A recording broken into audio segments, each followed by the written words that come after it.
Dear future generations, हमें माफ़ करना।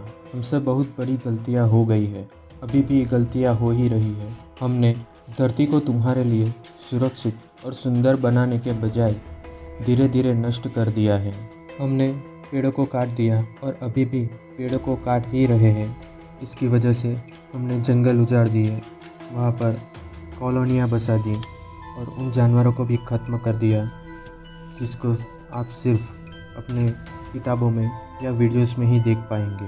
हमने नदियों को भी गंदा कर दिया, जिसमें जो जीव रह रहे थे उन्हें नष्ट ही कर दिया। हवा को जहर से भर दिया और समुद्र को तो इतने प्लास्टिक से भर दिया कि वहाँ लगता है जैसे एक देश बन गया हो। हम अपने स्वार्थ और लालच में यह भूल गए कि धरती सिर्फ हमारी नहीं है बल्कि तुम्हारी भी है, सभी की है, जानवरों की, इंसानों की, पक्षियों की, मछलियों की, सब की।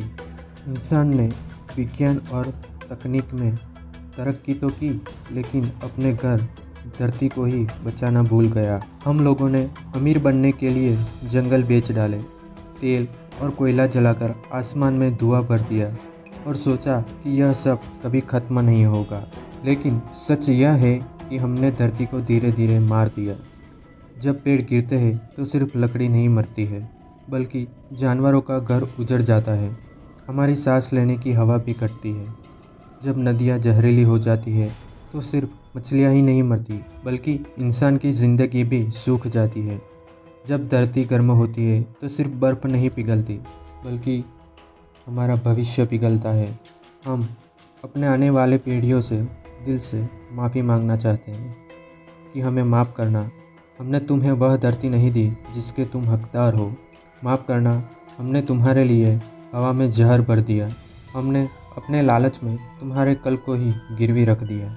लेकिन अगर आज हम जाग जाए, अगर इंसान अपनी आदतें बदल ले, अगर हम प्रकृति को बचाने का संकल्प ले और अभी भी समय है, धरती हमें माफ़ कर सकती है। पर शर्त यह है कि हम सच में बदलें। भविष्य की पीढ़ियाँ, हम तुमसे वादा करते हैं, अब भी कोशिश करेंगे, तुम्हें एक जीने लायक धरती देंगे।